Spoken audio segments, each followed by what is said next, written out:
When I think about this industry, it's not stale. What it is creative, and what it is forward-looking, and it's exciting. And I think there's a lot more room to grow.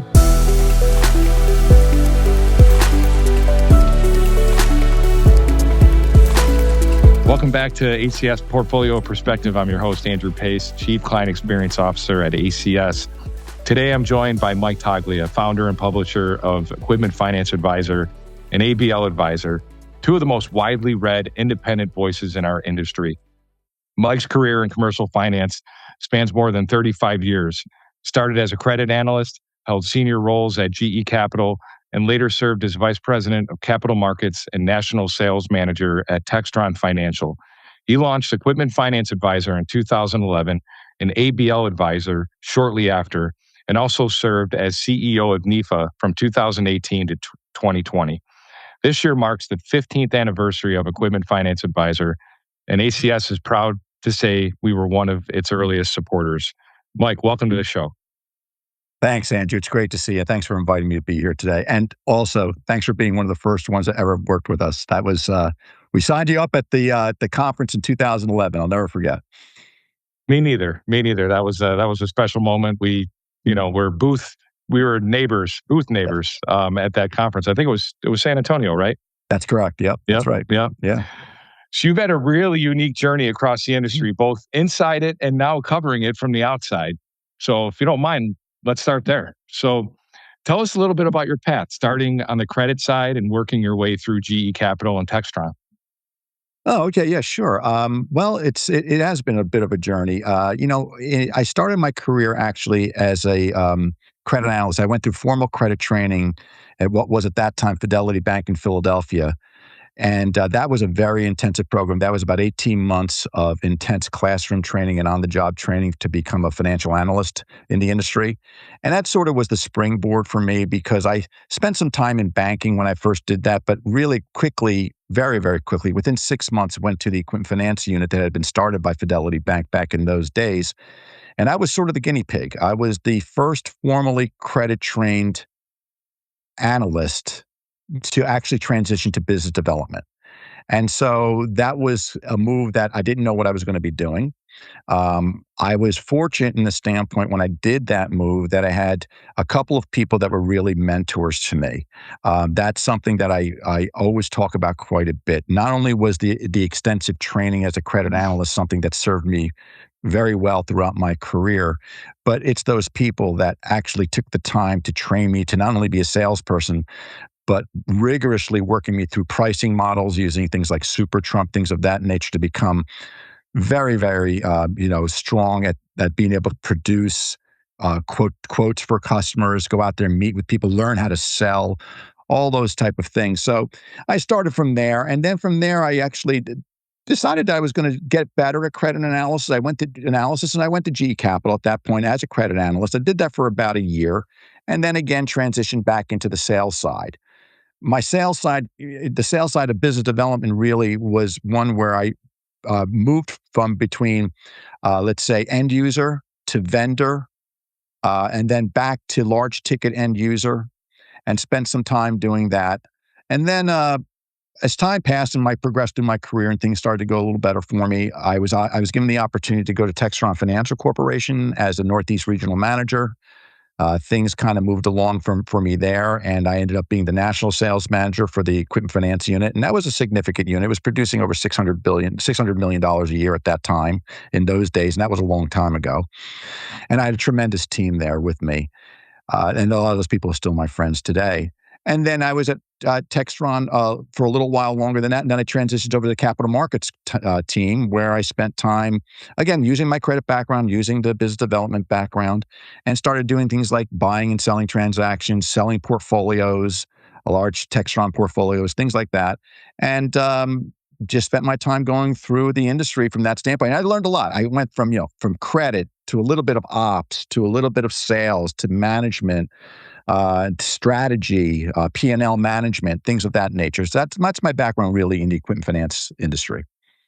Thank you for sharing. So looking back, how did some of those early credit and capital market experiences shape the way you view risk and opportunity today? They totally shaped it to this day. I mean, I had a conversation just the other day where I was talking to somebody on a video interview for ABL Advisor, and they mentioned something called the 13-week cash flow, and I started to laugh because I said 13-week cash flow. I still think about that all the time to this day, and that was too many years ago that I want to mention, to tell you the truth. But what you learn when you go through those phases of your career are things that you take with you no matter where you go. So when I started my business, I had to assess the risk of starting the business. I had to project the business.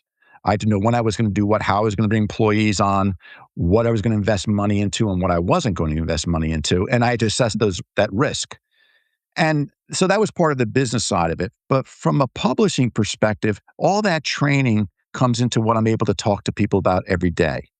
I do interviews like you're doing with me right now. I do interviews with a lot of people, and I can put on my capital markets hat. I could put on my credit hat, my ops hat, my asset management hat, because I did roles in each one of those sections of the industry, and so it serves me really well from not only from my own personal life, but also from the standpoint of how am I going to do my job, present the right content to people by putting on that hat. Capital markets, for example, is something that's been critical for me when we go after private equity type of players, because we do that a lot in ABL Advisor. And now that we're seeing a lot more private credit players in the equipment finance industry, that plays into that as well. So it all kind of comes together. So you made the jump from operating inside the industry to covering it. What was the moment or the realization that pushed you to start Equipment Finance Advisor? You know, I had been in the industry for a while, and I had learned an awful lot, and I was really just trying to think about what I wanted to do next. Did I want to continue to climb, which was a good career, a very good career? Did I want to continue to climb and hopefully do the best I could and get there to the point where I'd be more satisfied with running a larger and larger team?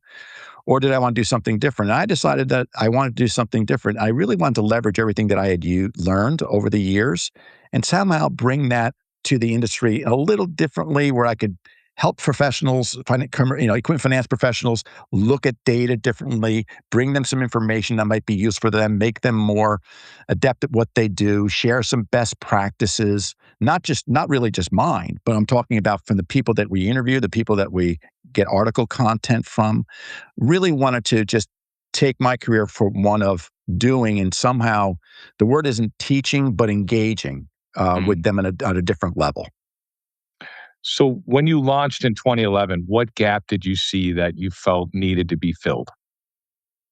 I think that what I saw was there was really one player at the time in the industry that was providing information, and they were doing a very good job, and they still do a very good job to this day. But we want to take a little bit different of a stance, and that was we were not going to be a print publisher. We were going to be strictly an online publisher, one that was nimble and one that could bring content that could be shared very easily online rather than have to read it in a magazine. So we really wanted to bring something different to the table, and that was some data points, things related to what's happening in the trucking sector, construction sector, those type of reports. We wanted to move beyond what was more of the mainstream of the industry, and that was personnel announcements. That was a big part of it, and we still always do a lot of personnel announcements, but now we have the ability to bring more into that. And so the idea was really to expand on what we were going to be presenting to everybody. So now 15 years in, what are you most proud of and what has stayed surprisingly consistent? What stayed consistent is the people's desire and hunger for information.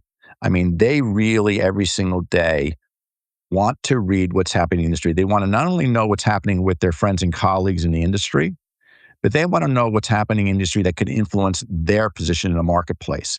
That hasn't changed at all. The delivery of it's changed a little bit, but what they need every single day has actually grown because there's so much more information available today. There's so much more data that we can pull from different sources that we can share.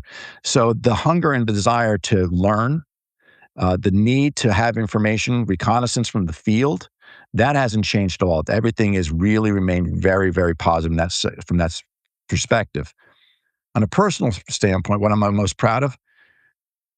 I'm proud of the fact that 15 years later that we're still highly relevant. And I can't take credit for that. I give that credit just to my team. Every single day We have a team here that cares. They're going to scour the internet to looking for information that's going to be helpful for people. They're very dedicated to being the ones that are going to bring something that's going to be very useful to everybody. They're very dedicated. So, we worked very hard to create something that was going to be something you want to have with your cup of coffee early in the morning because you needed it. It may not take you long to get through it, but the fact is you needed it. And when you have a team that's dedicated to doing that and one that really just understands that you're serving a purpose, not just collecting a paycheck, that you're really providing information to people, thousands of people every single day, it feels pretty good. Thank you. So you've essentially had a front row seat to how this industry consumes content, and that has changed quite a bit over time. How has your readership evolved over the years? Are you seeing a different type of professional engaging now? Well, we obviously have a lot of the same people because they've been in the industry a long time. We have the old graying of the industry, including me and things like that. But the readership has really evolved from the standpoint it's expanded. We have a lot more young people in the industry, which is really fun, very intelligent, very desirable, very much interested in learning and getting to the next phase. We have more independent players than we've ever had in the industry. Now we have the private credit players that are in the industry as well. And they're bringing a whole different spin to what's happening in the middle market and the lower middle market as well. I think that we're seeing that the readership is evolving from the standpoint of saying we used to have, well, I would say, the meat and potatoes of the industry: construction, transportation, manufacturing, aircraft, things like that. And that was our audience of readers. Today, it's a much more sophisticated audience. It's people that are involved in different levels of capital markets. We now, with the private credit players, we have private equity also coming into the equipment finance industry. So our readership is evolving with the industry itself. And if it didn't, we'd be left behind, to be very honest with you. So we have to stay close to it. And every single day we see people signing up and people wanting to subscribe to the newsletter for a reason. And it could be that we put something up that somebody has shared with somebody else, and all of a sudden you see a slew of people join from that company because they're from a different player I've never heard of. They're a private credit player or somebody like that. They're not what I used to call the meat and potatoes players, although they're incredibly important and they're still the stalwarts of this industry. Mhm. So things have evolved pretty much from the younger people in the industry. I think the sophistication level has really ramped up quite a bit. Thank you. So you described your model as a 2-minute business. Can you unpack that and share why that works? Yeah, I'm not sure everyone in my work with really likes when I say that, but that's the way I look at it. I'm a metrics hawk, and so I like to see what our readers are doing, and that means I watch what they're consuming, how much they're consuming, and how long they're on it to consume it.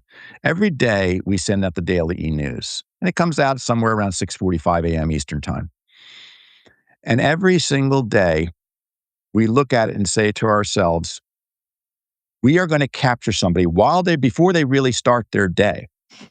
What are they going to spend their time doing? And I always say they've got about 2 minutes. They're going to get the e-news from us. They're going to actually take a look at it and say, is there an article that interests me? Maybe I'll read that later on. But I need to know what's going on in the news. Who moved where? Who's doing what? Who did a deal? What data is available? Things like that. So we have an easy to follow format on the daily e-news for a reason. And we haven't changed that. And we've been asked, to be honest with you, not to change it, even though we've considered it, because you can get through it very, very quickly to determine what you want to read. And then if you have two stories, it takes about 2 minutes 2 to 3 minutes, basically, or about 2 minutes to read two or three stories. That's really what it takes. And at the end of the day, if you think you're going to be more than that, keep people's attention for that much longer in the morning, that early, I don't think you have a realistic view of what you're doing. Now, knowing that, we do watch a metric, see what happens on article content. Now, those are not 2 minutes. Those take much longer. But we see people coming back later in the day to read those very often, not right away in the morning. Maybe a quick click in the morning, say, am I interested? But they're going to come back and give it the 5, 7 minutes, whatever it takes to read that. So the 2-minute business to me is one where are we delivering everything we can deliver every single day to capture them, open up the e-news, read it, and move on with their day. And that's really where I'm coming from with that. That's great. I mean, you just described me, like, but I your reminders in the morning, because I get two, because I think I had a previous email address and we've updated it, changed it from first initial, last name, from first name, last initial. So now I get two emails in the morning. So I don't even need an alarm anymore. I just have the equipment finance advisor as my alarm. And you just described me to a T. So that's exactly what I do. I want to see the quick, the headlines. If there's something relevant, I'm going to open it up and I'm going to read it. And if there's anything else on there, I'll go back to it later in the day when I have some time. So, thank you for Yeah. those the alarm clock at 6:45 You're in the welcome. morning. You're welcome. You really are. And I think the fact is I embrace it. I embrace the fact that that's what we are. Now, if I was producing a magazine, I'd say, okay, that's a little differently. That's a little different than what we're talking about here. Mhm. But the reality is our team isn't doing that.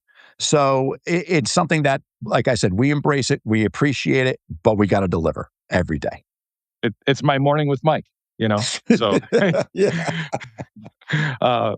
my wife will tell me, put your phone on do not disturb. I don't want to be buzzed, or I don't want to hear the dings going off at 6:45 in the morning. But I'm like, that's mine and Mike's time. Um, That's Mike. Mike's waking me up. that's right. That's right. Yeah. So, have you seen attention spans and expectations shift as the audience becomes more digitally native? Yes. Attention spans are shorter. That's just the way Yeah. it is. I think we all know that, especially with the younger crowd. I again, that's not a cut at all. That's just, I think in some ways they're just more efficient at getting through information, to tell you the truth. Yeah, the engagement time is less. And that's why I say, if you're going to say to yourself, can we capture people and get them what they need to get right away? Is the headline the right one? At the very beginning of it, are we going to catch them? If we're doing an article, do we have the proper deck in there so that we can tell people whether or not they really want to read this or not and why they should? Attention spans are shorter. People have less time. Mhm. And because of that, our job is to be that much more efficient and to the point. There's a lot of buzz around AI and technology. What are you hearing from your readers, and how are they actually applying it? We've been covering a lot of what's happening in AI, and there are some really smart people in the equipment finance industry, these service providers, yourself being one of them, that are out there really taking this AI initiative to the next level. And it's a big task to do it. Many companies today are trying still to figure it out. Some have figured it out pretty well. But many are still trying to figure it out, and they're trying to figure out how to become more efficient. Not about replacing people. It's about becoming a better organization, more efficient, processing more transactions with less risk, more portfolio analysis, things of this nature. The industry is clamoring to get into it. The biggest issue they have, I think, in many cases is, A, do they have the time to spend trying to put that together? Because it is a lot of work, but there's great specialists in our industry that are serving it right now that can walk you through that. The second thing is the expense, because there is an upfront expense to doing like this, and it's significant. But the companies who aren't looking at AI today and aren't considering it or investing in it today are going to be left behind. Mhm. And I think that finally came through. I think for the first couple of years, because we're still in the infancy, you know that, Andrew. Mhm. I think in the first few years, people were saying, I don't need to do that. Everything works just great. Well, today, if you're going up against an independent that has the ability to use AI in some manner within their organization on their platform, they're going to process deals more effectively than you are. So the industry's looking at it and implementing it. It's evolving, and the service providers that are doing it are evolving with it and providing more and more guidance and more ability to get people to accept the fact that there's a way to do this without being afraid of it. Great point. How do you stay in sync with what the industry wants, balancing analytics with direct conversations? Okay. Yeah. I talk to people every day, quite a few people. That's the best part of the job, to be honest with you. Looking at a computer is not that much fun. But, you know, I've been fortunate that I was in the industry for quite some time. A lot of the people who are leaders of the companies today that we all know about here are old friends of mine or colleagues. Um, the key, I think, is to stay in communication. I will contact anybody I can and just say, what's important to you? What's happening out there? What are you hearing? I'm hearing that example is AI. I'm hearing that AI is out there. Are you guys doing it? Why? How are you doing that? So I try to balance that with a couple things. I look at the data every single day to see who's engaging on our site and how they're engaging and what they're engaging with. Because if we put up content that somebody's not engaging with, why would we continue to put that up there? Right. It's not worth the time. So we're looking at the data, but then those conversations with people every single day that I have, the editors will have conversations with people. I probably have the most conversations with people. Our sales staff has conversations with people. We're hearing a lot of different things, but you marry that with the data, and then also occasionally we'll do a survey, and that survey will be a small survey going to certain people, asking them what the hot buttons are today in the industry. So if you don't get feedback from in the standpoint of real conversation, and I don't mean emails, I mean real conversation. And if you're not looking at your data to see if something is really resonating with readers, you have no idea what you should be really presenting as a publisher out there. You got to stay on top of it. You got to stay fresh. Thank you. So you sit in a unique position because you're not just servicing or serving readers, you're also working closely with advertisers trying to reach them as well. How have expectations from advertisers changed over the last decade? When we first started Equipment Finance Advisor and ABL Advisor, it was all about banners and clicks. Do I have a banner up? Am I getting clicks?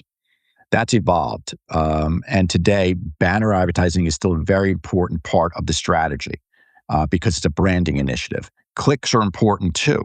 Branding has become something that's really become more important to people than just the clicks. They need to have their name out there. They have to make sure people are front and center with people all the time. So that has remained very, very strong with us. And we have a very high, over 90% retention rate for a reason. And that's because we're delivering, I think, what the advertiser wants. But today, they also want other types of delivery. And from the advertising perspective, video content. They want to sponsor videos. They want to do direct emailing, for example. So we never sell our database. We never will sell our database. No one can use it. However, you can use our database from the standpoint if you want to come up with a direct email campaign of some sort, we will send it out for you. We'll work with you on the design of it. We'll do all of that. And that allows you to get the messaging out that you want to get out directly to mailboxes of people rather than just relying on being on a website. So website banners, daily e-news banners are strong. We've introduced things like weekly reviews. On ABL Advisor, we have the weekly deal report. That is an explosive report. Never would have dreamed it became that big, to be very honest with you. But the expectations of the advertiser are that you're going to deliver a couple things. One is, if you're not delivering the content, they shouldn't advertise. And that's the reason they stay. If we're delivering the content, we're getting people to come to our sites on a consistent basis, on our sites and on our newsletters on a consistent basis, they're going to continue to run their banner advertisements. Sprinkle now in also direct emailing, sponsored content where you want to put up certain content you put up that is actually more self-promotional than it is just subject matter expertise. There's a place for that too. People have gone from the standpoint of saying, I want to be a passive banner advertiser to be, engaging with the readers very, very closely via these other avenues at this point. So really it's changed. The idea of engagement has changed. It is not just go there and click a banner. What else are we getting from them that's going to tell me more about what this company does? And we're delivering that. And that's been a very big bump for us in what we're doing, to be honest with you. That's great. You've built a reputation around trust and credibility. How do you protect that, especially when balancing both readers and the advertisers? Well, I think that the advertisers have to trust that we're going to deliver the right content, right? And that we're going to make it easily accessible, and we're going to make sure that they're highly visible. Okay, that's one thing. We really have to somehow balance what they expect this platform to deliver for them every single day. Advertisers are really interesting in that they have expectations. They consume what we publish just like everybody else does. Even if they are a service provider, they're still consuming what we're putting out there because they need that recon. You need to understand what's happening in the industry. So you really have to balance what you're going to provide that's going to satisfy them both. Are you going to give the readers what they want? And are the advertisers going to appreciate the fact that you're giving the readers what they want so they come back every day and see their ads, and they're going to want to open up an email or direct email of some sort from us as the source because it's worthwhile for them to open it. The advertisers' expectations have grown.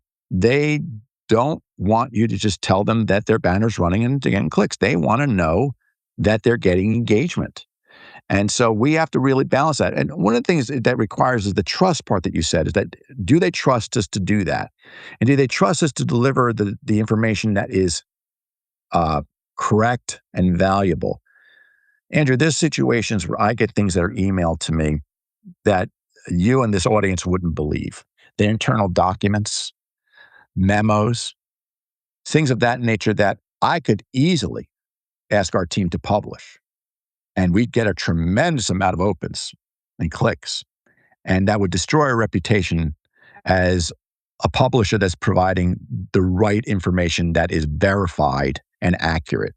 And so if we don't keep that trust, we're going to lose all our advertisers and then we're out of business. So trust is really important to us. And I think that we play with that every day because we do say no to stories on a daily basis. Yeah, I mean, you'll go through an exercise where maybe it's time for somebody to refresh a banner, right, or refresh an ad that's been kind of on the platform for a while. I think we're one of those companies, right? And that's it. And that's advice that we should be giving because if a banner's gotten a little stale, whatever it is, we like to say, it's a good idea to have 2 or 3 in rotation, as an example. Rotate them every week. It's a good idea to refresh them every quarter, whatever you want to do there, because we have the ability to run as many as you want to run. And we want you to do that because we want you to succeed. You've been with us since 2011. And you're also an ABL advisor, and we're very, very grateful for that. And the only reason I think that we can continue to do that with you is if we're delivering. We have to deliver for you. If the value proposition isn't there, why would you stay? Right, absolutely. So let's zoom out a bit. You talk to more people in this industry than just about anyone. Despite some of the noise in the market, you've remained pretty optimistic. What gives you confidence in the next few years? The way I look at this sometimes is that I think that people tend to say that this industry is the word is always resilient. Okay. We said that earlier. Mhm. And I don't really, like I said earlier, I don't really like the resilient side of it. This industry is so creative and so forward looking. I can't say it always was in the past, but it's become that. It's not a survivor, it's a warrior, this industry. And that's really what it is because it's ready to take on a challenge and win every single day. And if that means that they have to come out with new ways to service the customer, listening to the customer. Are they going to provide different models, equipment as a service, subscription models? Are they coming up with different types of structures that no one's ever, quite frankly, thought of doing before and bringing them out to the field? How can you not be confident in an industry that's constantly evolving, one that's looking forward, that's listening to both the end user, the distributor, the reseller, um, the CFO of the company? It's talking to everybody. It's digging deep into what's necessary to survive. We've had supply chain issues in this industry. We went through COVID. We went through more cycles than anybody can imagine.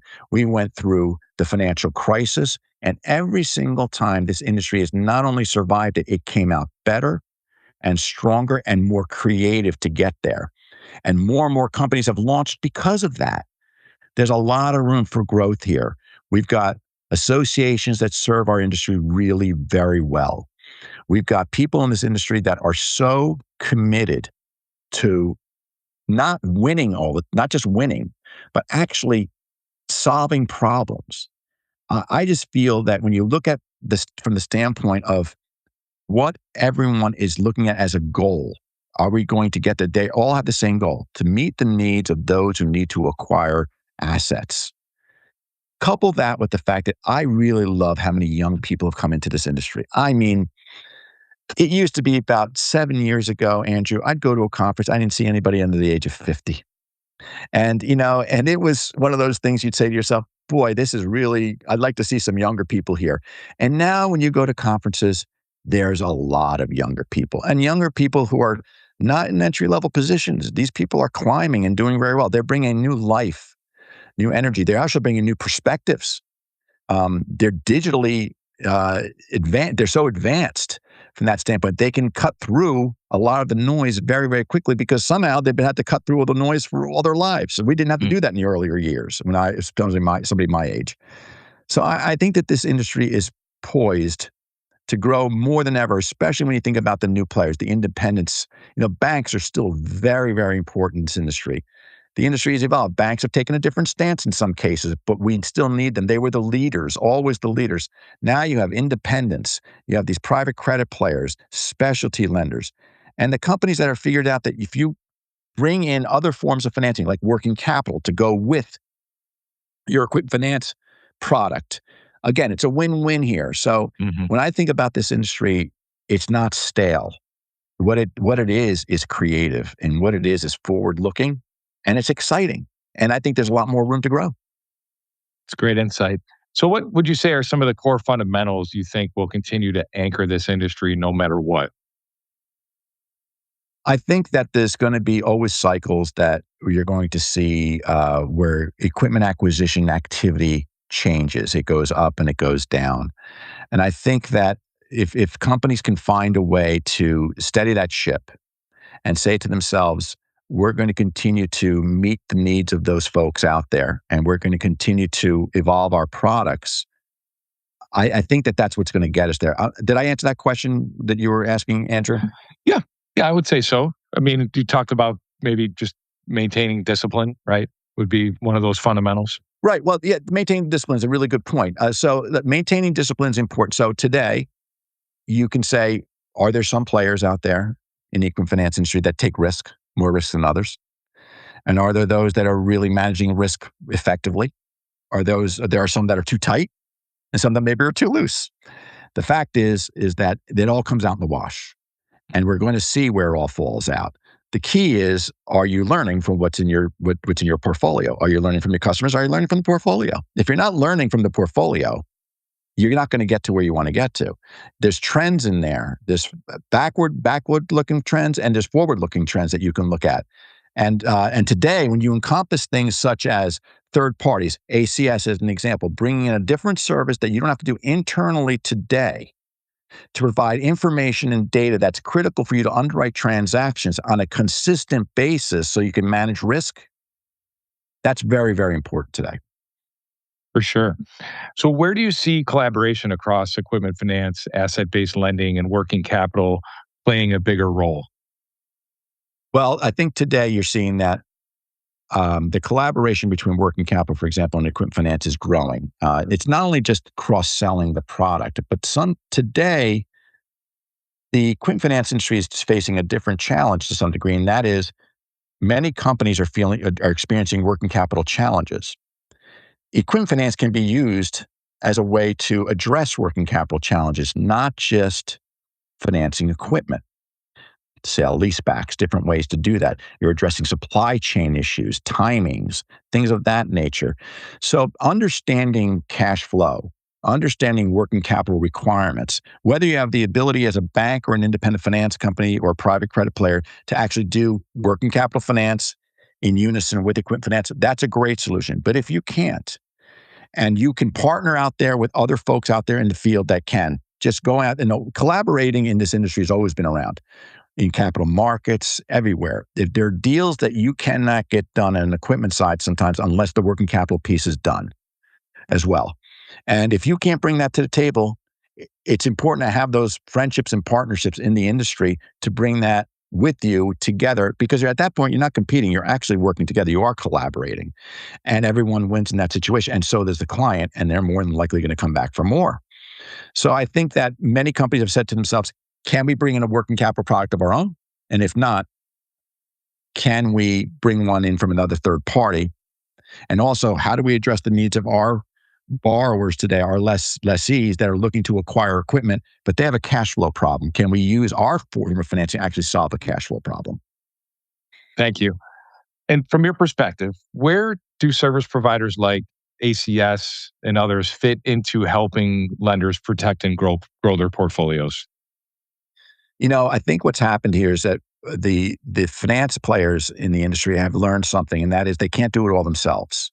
And today, the investment to be able to do those things themselves, things like asset management, as an example, or technology. Everyone used to have servers. They don't have servers anymore. Everyone used to have everybody in house to do everything related to asset management. They have some, but they also use outside third parties.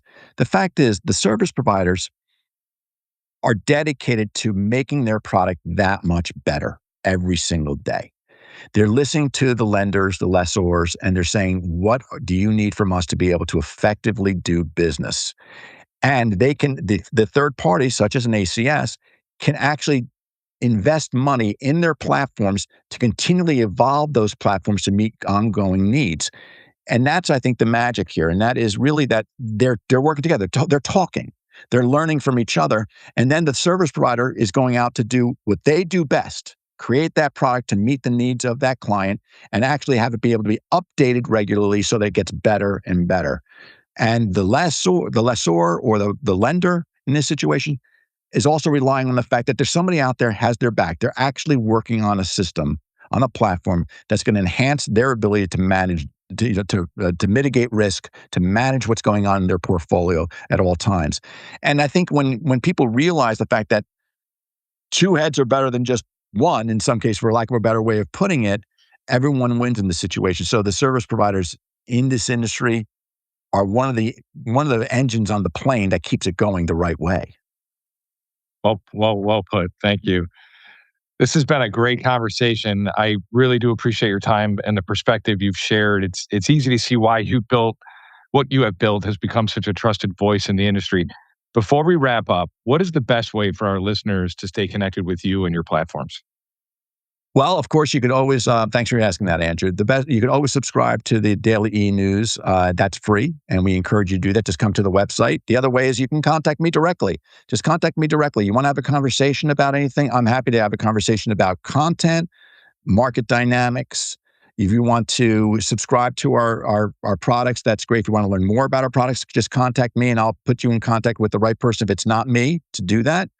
My desire here is to be accessible, and I am accessible. No one should ever feel that they can't pick up the phone. I enjoy phone calls. I enjoy them a lot more than emails. That's the old school in me. And I think that if anybody would like to converse about anything, please just pick up the phone because, at the end of the day, I just want everybody to know I didn't leave the commercial finance industry. I just really kind of just serve it through a different lens today. And that's my mission here. And I'm here to help everybody that I can. That's awesome. So we're going to have a little closing debate here before we sign off and have a little fun. You lived on both sides of the business, credit and sales. So I have to ask, when you really step back and think about it, what wins in the long run? A credit-driven culture or a sales-driven culture? Is there a right answer, or is that the best model live somewhere in the middle? It's really, I know you're not going to like the answer, but it's really in the middle. The reality is if you don't have a strong credit culture and you don't have the business development side of it, respecting that culture and trusting that culture, then you're going to fail. And if you have purely a sales side, a business development side that's running the business at that point and not paying attention to what the credit teams and the risk management people are telling you and seeing, you just can't get there. It's kind of like, are we a collateral player or a balance sheet lender? How about both? Because there's a mix of the two. I came from credit. Being a credit person made me 100 times better of a business development person. It just did, because I could sit across the desk from the CFO, and I can still do it today because you don't forget what you learned. And it brings it to bear. And that's why I was sort of the guinea pig, I told you, at the beginning of my career, the first one to do that for that bank. And so today, if you're building a culture that is purely just sales, I think you're going to have a problem. Today, silos they don't have to be silos anymore. There's a way for them to work together. And I think most people figured that out. Thank you so much for sharing that. I appreciate it. And to everyone listening, thank you for joining us on another episode of the ACS Portfolio Perspective. If you found this valuable, please share it with a colleague and be sure to subscribe so you do not miss upcoming episodes. Until next time, thank you for listening. Thank you, Mike, again for joining us. My pleasure, Andrew, and thank you for inviting me. It's been great. Thank you.